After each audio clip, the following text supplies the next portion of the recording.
Tehran lay under a veil of deep, smoky night, but inside the high-security military intelligence compound, nestled near the foothills of the Alborz Mountains, fluorescent lights burned mercilessly bright.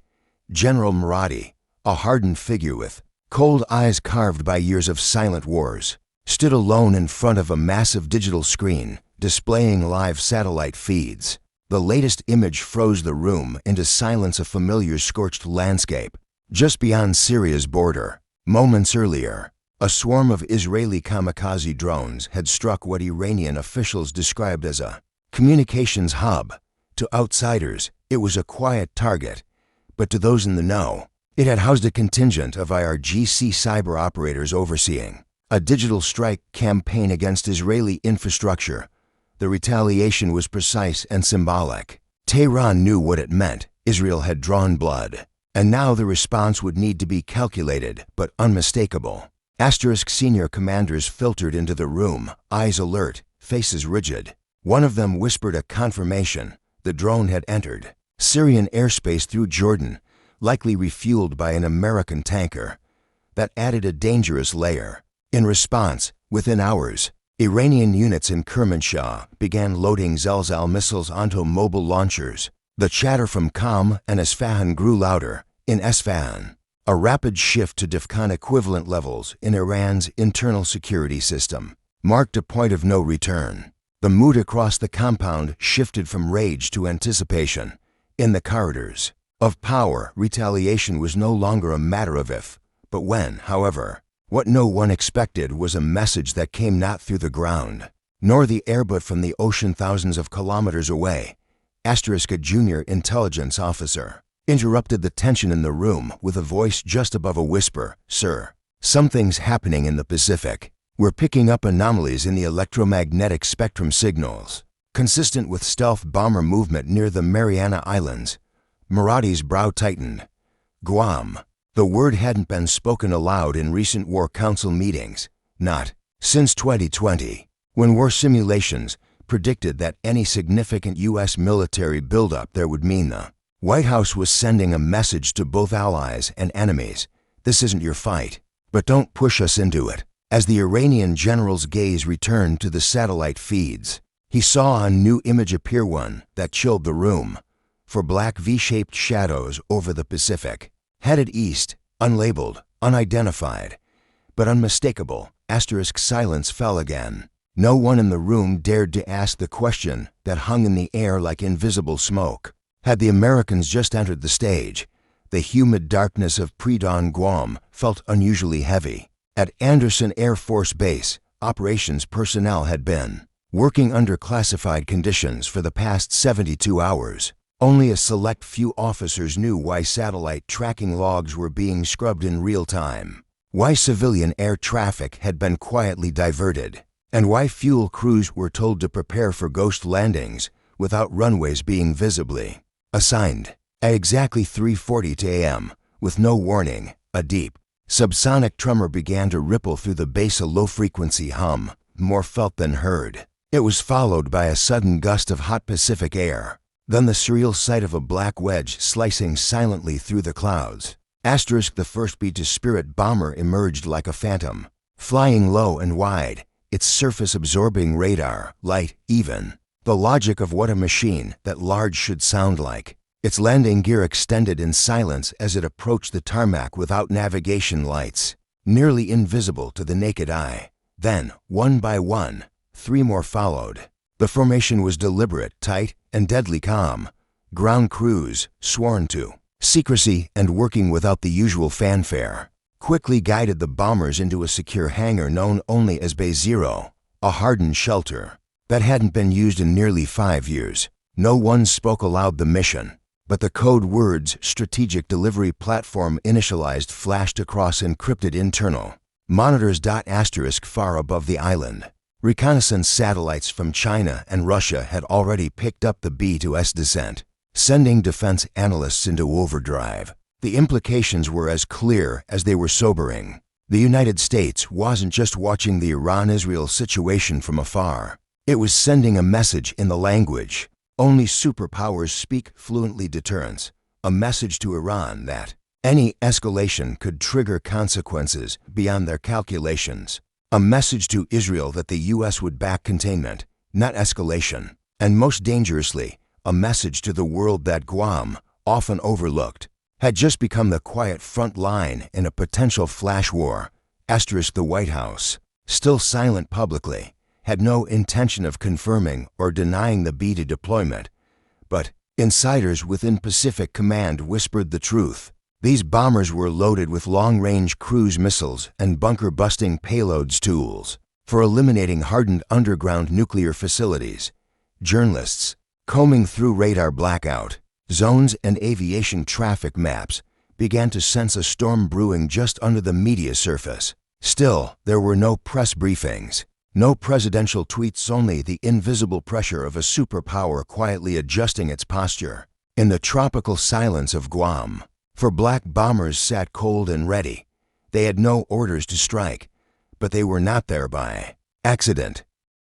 In the towering glass halls of the United Nations headquarters in New York, the air was heavy with tension. Despite the usual choreography of diplomatic smiles and polished language, a closed-door emergency session of the Security Council had been convened with unusual speed as the world's top diplomats scrambled to make sense of the fast-escalating crisis between Iran and Israel. Outside, a sea of reporters clustered around barricades, shouting questions that had no clear answers. Inside, the atmosphere was charged with urgency. Iran's representative, a steely-eyed veteran of years of sanctions debates, sat across the table from Israel's envoy, whose stern expression betrayed the pressure back home. Both men traded carefully measured words, but their voices carried the sharpness of nations on the brink of open confrontation. The room fell silent when word reached delegates that the B-2 bombers had landed in Guam. It wasn't part of any formal briefing. It came as a whispered update from a foreign intelligence liaison to his ambassador, then rippled through the room like a cold gust of wind. The reaction was immediate but restrained. No one said the words "preparation for strike," but everyone understood the implications. The U.S., long a cautious actor in the region, had moved a check piece on the board that signaled more than just interest. It signaled readiness. The Israeli delegation seized the moment to double down, arguing that Iran had crossed too many red lines supporting militant proxies, continuing uranium enrichment, and launching cyberattacks on civilian infrastructure. Tehran, in turn, claimed victimhood, accusing Israel of unjustified aggression and the assassination of scientists on its soil. Behind the scenes, American diplomats were working the phones with quiet desperation. The Secretary of State had already spoken to his counterparts in Moscow, Beijing, and Brussels. Each call carried the same message: the U.S. does not seek war, but it will not allow Iran to embolden its regional threats or cross the nuclear threshold. Simultaneously, Pentagon advisors updated the National Security Council with a chilling analysis. Any full-scale Israeli-Iranian war would likely trigger Hezbollah's entry, possible missile strikes on U.S. bases, and a regional collapse that would draw on multiple states. The president, under immense pressure, made a carefully worded public statement. Standing at a podium with flags behind him, he said only this: all necessary assets are in position. We urge all parties to de-escalate, but let there be no doubt we are prepared to act. Global markets trembled. Oil prices spiked overnight. Military analysts on cable news panels speculated in circles, dissecting every satellite image and troop movement. Russia called for immediate ceasefire talks, while China issued a generic warning against military adventurism. But it was the silence from Tel Aviv and Tehran that unnerved the world most. Neither side was backing down. Neither wanted to be the first to blink. And now, with stealth bombers parked in Guam and both militaries on hair-trigger alert, the question hanging over the United Nations was no longer how to prevent war, but how much longer peace could survive under its weight. High above the endless Pacific, inside the cockpit of a B-2 Spirit bomber, the world felt suspended in time. The interior glowed with soft green and amber instrument lights, casting long shadows on the faces of the two crew members seated within.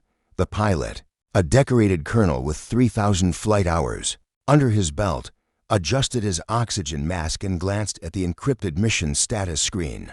The message blinked in silence. Hold pattern. Await further orders. Below, scattered clouds drifted slowly over the dark ocean, hiding the island of Guam somewhere in the night. The bomber circled in an invisible loop, like a predator waiting for the signal to strike or the command to stand down.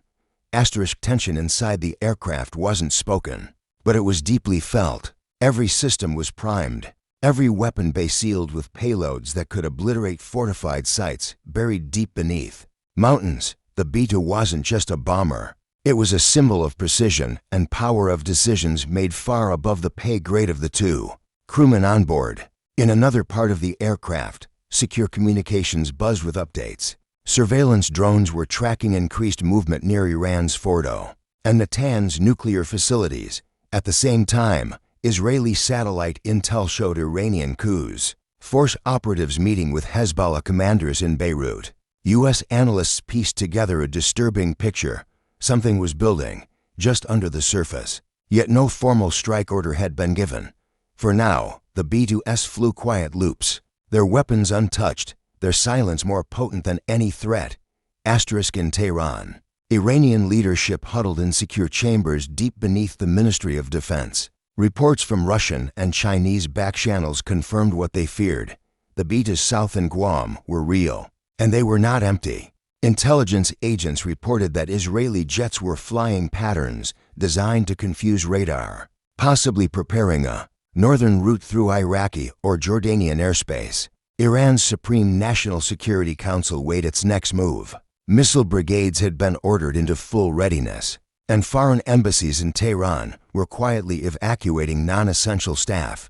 Yet amid the rising chaos, something unexpected occurred. Through diplomatic intermediaries in Oman and Switzerland, Iran floated a backchannel message. They were open to a pause.